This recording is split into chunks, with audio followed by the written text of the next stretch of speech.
discussions on Africa democracy at the Carter Center and addressing Kenyan expatriates, Deputy President, arguing it misappropriates funds and advocating for allocation based on land size. Junior secondary school teachers in Meru and Kajiado counties are striking for permanent contracts, disrupting education and demanding the Teacher Service Commission comply with the court orders.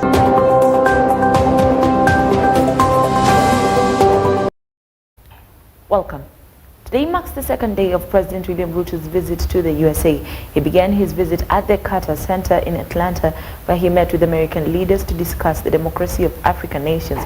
Later on, he met with Kenyans living in the USA, addressing questions about the fake fertilizer scandal provided to farmers. During the meeting, President Ruto was asked how he plans to resolve the conflict arising from an American farmer's investment in counterfeit fertilizer that costed him approximately 250,000 Kenyan shillings. I'm a diaspora farmer. In that, I mean I have, for my refund of all the almost 100 bags I got for fake fertilizer. I will answer you right away. Number one, we asked every farmer who bought fertilizer that was finally identified not to be good to register, and 7,000 farmers registered. And already we have started compensation of every farmer. You will get equivalent fertilizer without having to pay. Every farmer. That is number one. That is number one. And number two, we have taken the managing director of Cereals Board and all his team. They are now waiting for prosecution. We have already sent them out of office, and we are going to deal with them firmly and conclusively. Are we together? So we will not only refund you, we will not only give you, replace your fertilizer, but we are also going to deal with the crooks. On the topic of employment, President Ruto explained the strategies and initiatives his Kenya Kwanza government has put in place, highlighting the economic growth centers and industries aimed at addressing unemployment. He has encouraged Kenyans living in the USA to continue investing back home. With 25,000 jobs in the space of apparels. And these good governors will tell you, we now have, and I was with the governor of Machakos, she's here, yes, Wavinya is here. We were in that space about a month ago.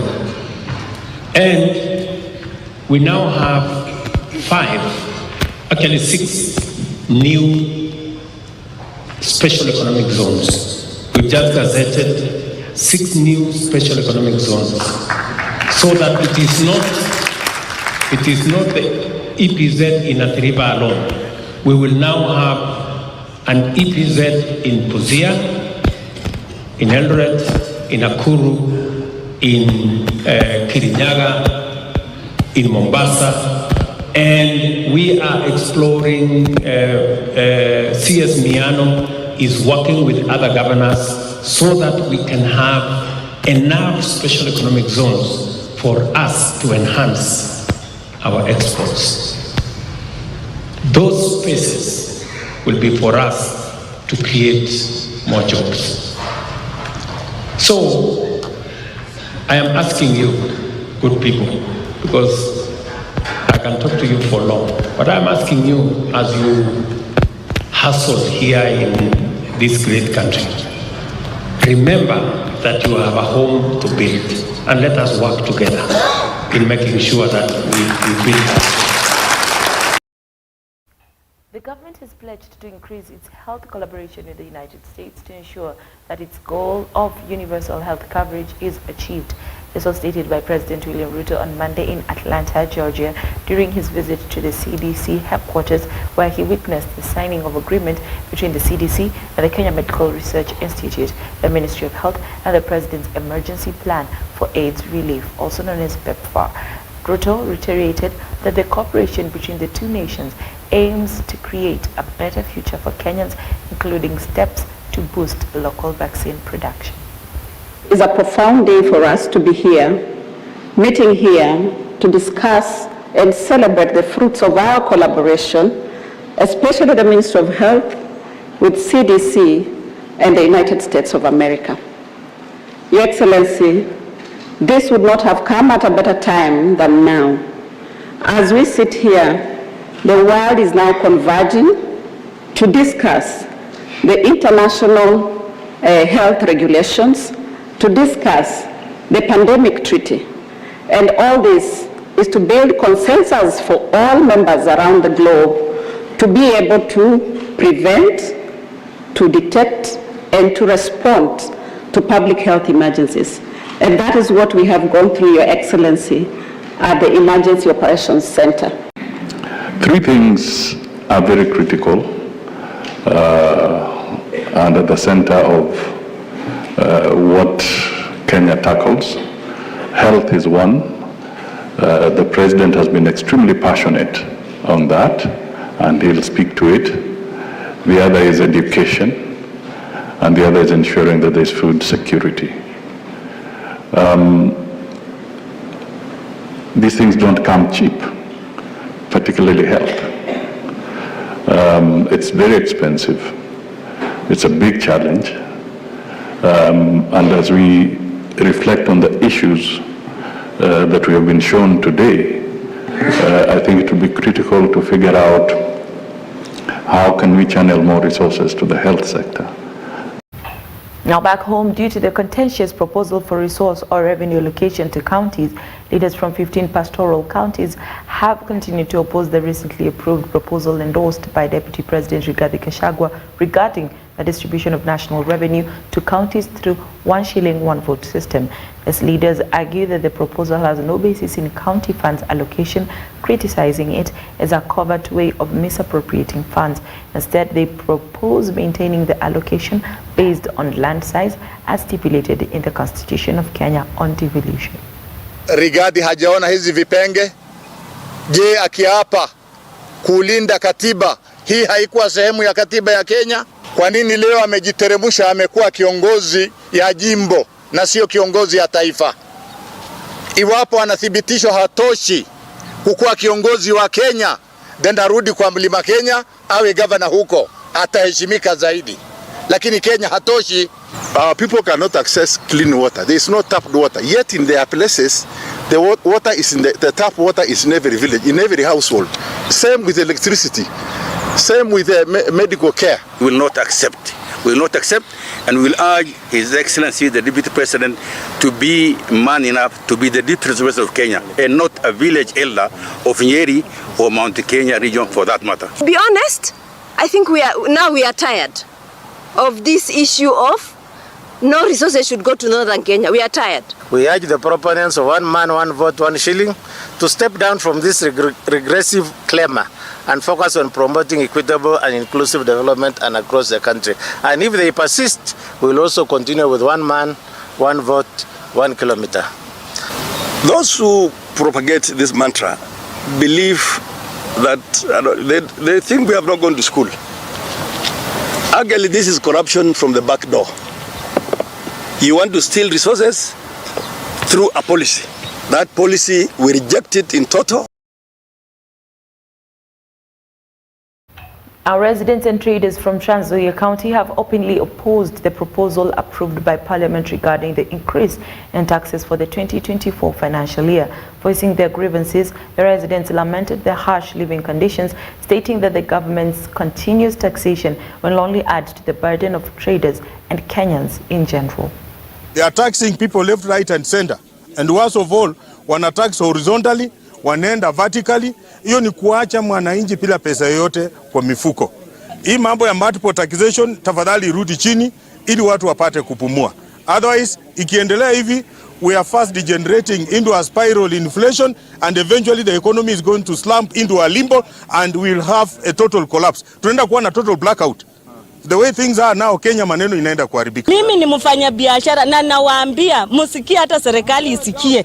Nimekaa hapa for good 9 years nikifanya nao watu, na saa hizi wanakaa na hakuna no investation, hakuna kitu yenye una invest. Serikali yetu haina principle of saving.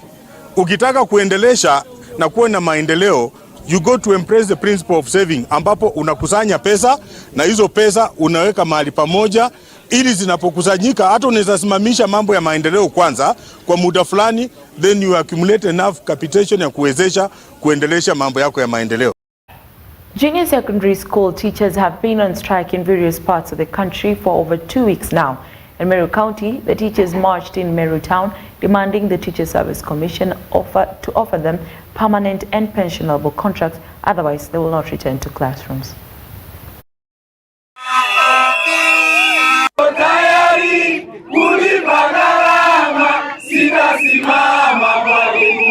You that whether you have money or you don't have money, you need to confirm them. Yes. These teachers are not going to go back to school. Yes. Even if you use coercion, threats or intimidations, these teachers are not going to go back to school. Yes. And we are asking for the confirmation of 46,000 teachers. Yes. We have had reports, rumors, that you want to confirm only 26,000 teachers and that you're planning to confirm them in January. There is one thing we are telling the government. We are waiting for the confirmation of 46,000 teachers. Yes. And we are going to go to school the day you are going to give us the letters. I'm here to let Teacher Service Commission and Nancy Macharia to know that we are not going to buy any kind of intimidation. Yes. They are intimidating junior secondary school teachers that they are going to sack us. They are going to do anything to make sure that we go back to those schools. But we want to tell them, we are not buying any kind of fear. Yes. We are not going to be intimidated by anyone. Yes. We have a right and our constitution to demonstrate and ask for our right. Yes. So I want to call out the member for Kiaro, Didi Nyoro, Chairman Appropriations, Budget and Appropriations Committee of Parliament. What we are seeking from Didi Nyoro is outrage on the aspect of employment of 56,000 teachers, yet with the only employed 10,000 teachers. Now, meanwhile, junior secondary school teachers in Kajiado County have also vowed not to return to school until their employer listens to and fulfills their demands for permanent employment. They spoke during their protests, and the teachers urged the TSC to comply with the Labour Court's order to hire them. The strike has disrupted education in public junior secondary schools. Away from the education sector, Deputy President Rigathi Gachagua has for the first time addressed the rumors of division in the Mount Kenya region. Speaking at the funeral of his former high school teacher Julius Kano Ndubi at Kianyanga Boys High School in Kirinyaga, Gachagua emphasized the need for leaders from the Mount Kenya region to unite and stop divisive politics. People are very intelligent, and anybody who underrates the intelligence of the mountain people will be sorry, because you've been shocked. These are people who are bright, they are intelligent, and they have their pride. They are hardworking, and they just look and stare. And sometimes people think they are daft, and they are not. And of course, why we don't have a problem with Karava, why we don't have a problem with Wakangara or anybody else, it's because I'm not a stupid leader. I am not very clever, but I'm not stupid. I made a decision as a senior most leader in this region to unite everybody, irrespective of where you voted. And that is a unity of purpose for this region. I, Rigathi Gachagua, will never fight my brother or my sister. We have learned our lessons of division. Other regions are not fighting. People want this region to fight. Ndio tupotee hapo katikati. But why I'm happy today is that the ordinary person from Mount Kenya is united. Lakini tangu zamani This region of ours has a history of traitors and betrayals. Nikakuwa running mate ya President William Ruto. Martha Karua akakuwa running mate ya Raila Odinga. Tukaekewa debate. Mwalimu akanipigia asubuhi. Akaniambia, kijana, my boy, mine is very, very simple. Very simple. I taught you the rule of debate. Tonight, don't let me down. Don't let me down. Mimi nikafika pale. Wale walikuwa nafikiria sijui Kisugu. Nikapromosha. Nilipromosha sikupromosha. Martha Karua, our sister, and she's from here Ngumu. Nikamkalia ngumu. Kwa sababu yeye mwalimu, tumigie makofi. Now, still on Mount Kenya politics, Kiambu Governor Kimani Wamatangi has accused his political rivals for planning to disrupt his meetings.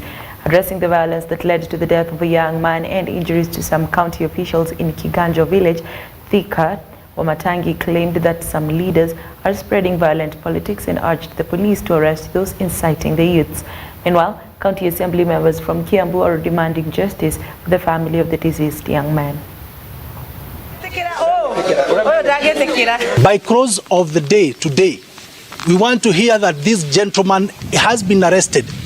And to our great mother, Honorable Koome, we want to request that this thug cannot even be given, should not even be given a bond. This is not the first time that this man is using a gun against humans. We know the other two incidences. And if you can see a person who can draw a gun during daylight and use it against innocent Kenyan, then what can we expect of this person at night? So we want the gun withdrawn.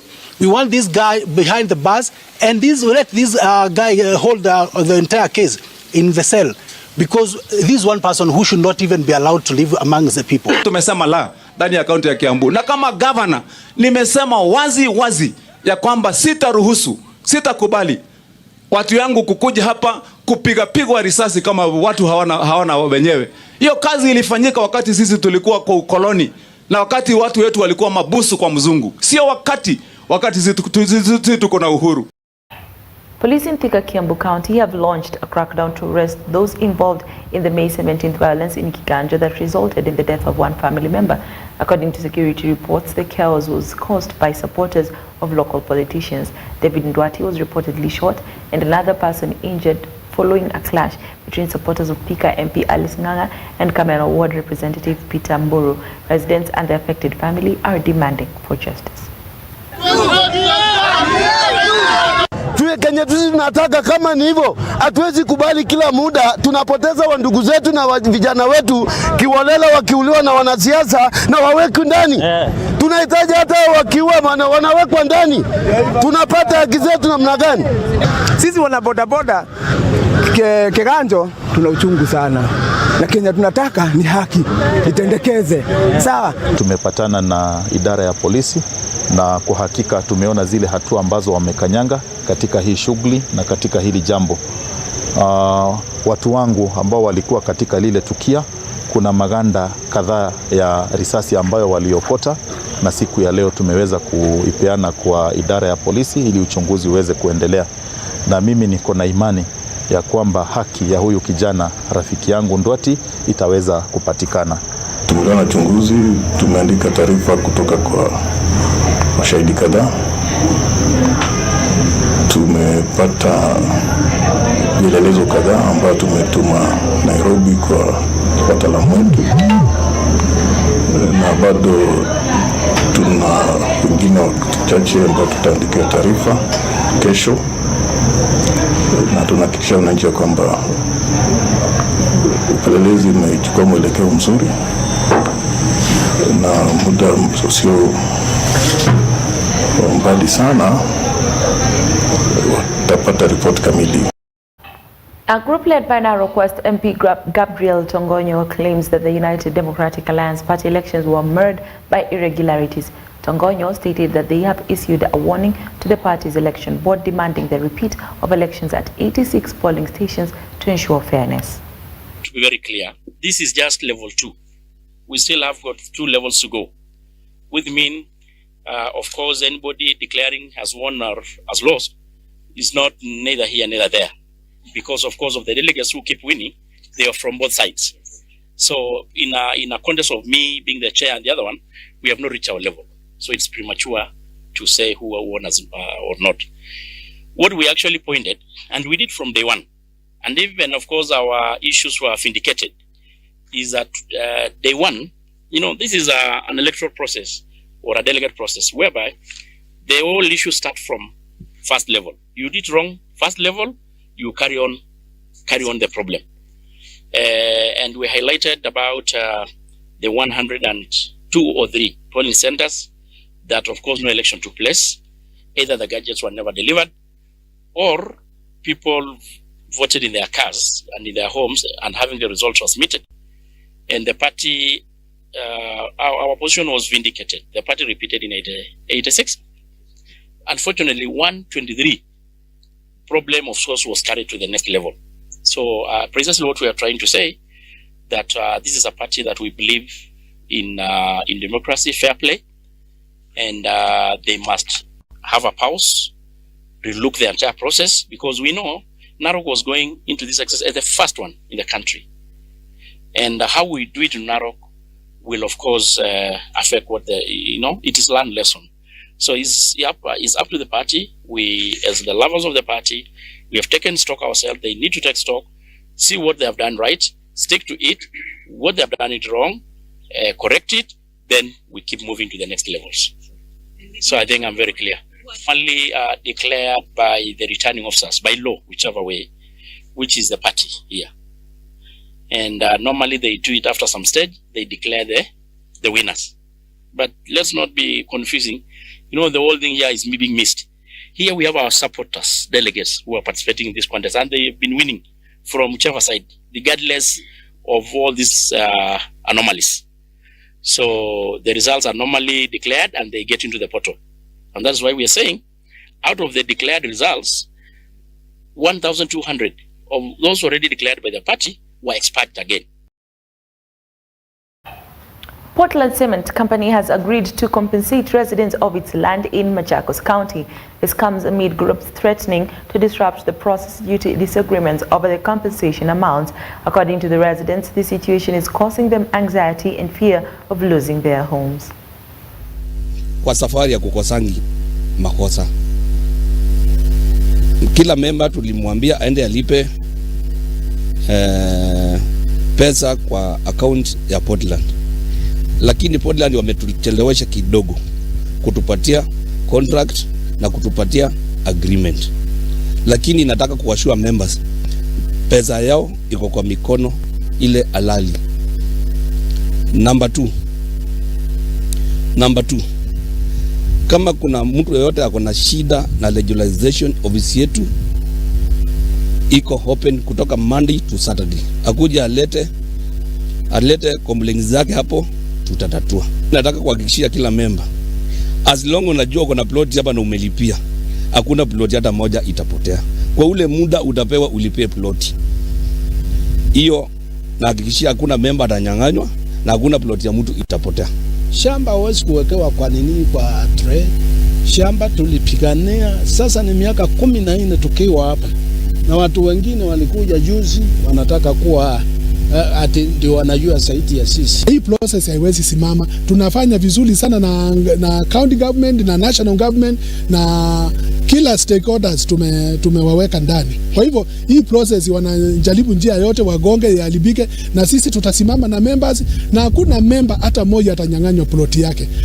I assure all our members document zao na kila kitu yao iko safe. Kwa hivyo hakuna mtu atanyang'anywa property yake. Wacheni hao wakateli wanaitisha watu 3,000. Sisi hakuna kitu tunaitisha members. Please members, don't be conned by those people wanatembea na briefcase wanadanganya members ni watawasaidia. Hakuna assistant wanasapata, kwa sababu Portland tunaongea nao vizuri na Portland imetoashua watu waendelee kufanya legalization kwa shamba zao, na hatuna shida na Portland. Tuko na uhusiano mzuri wa 3 years. Now, parents have been advised against hiding their disabled children and instead to register them to receive special assistance from various organizations and county governments. Speaking during the donation of wheelchairs to disabled individuals at Kerina Special School in South Kisii, Women's Representative Doris Aburi stated that these individuals, including children, have the potential to succeed in life like any other person.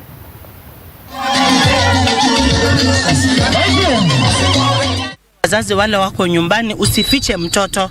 Juu shule zimetengwa, hawa watoto wanaishi na wanafunzwa. Sijaona mlemavu akiwa na shida yoyote. In any case, walemavu wengi wako na baraka. Kwa hivyo wazazi, muliko toa watoto wote nje. Ofisi yangu iko huko town. Kama register watoto wenyu, izile challenges wako nazo, kama mtoto ana need tricycle, kama ni wheelchair ama vitu zozote za kusomea, tuone vile tutawasaidia. Na hata wewe utapata kazi rahisi. Mtoto akiwa shule, mama unaweza enda hata shambani, juu tunajua watu wetu wanapenda kulima. Usiweke mtoto ufiche. Majirani, mkiona kuna mzazi anajaribu kuficha mtoto, tuambie, sisi tutakuja tusaidie huyo mtoto. And that is the end of today's version of EBN TV Prime Edition. My name is Consolata Chibalonza. Just in case you found us along the way, here are the highlights.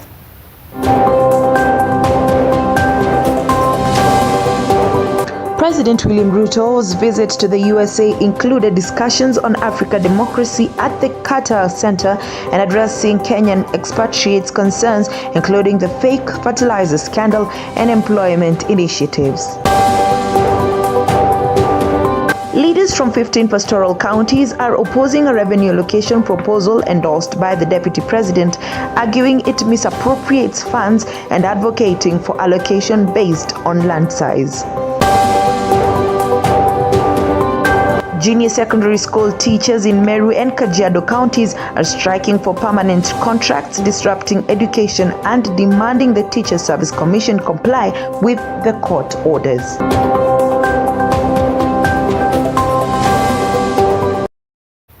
That marks the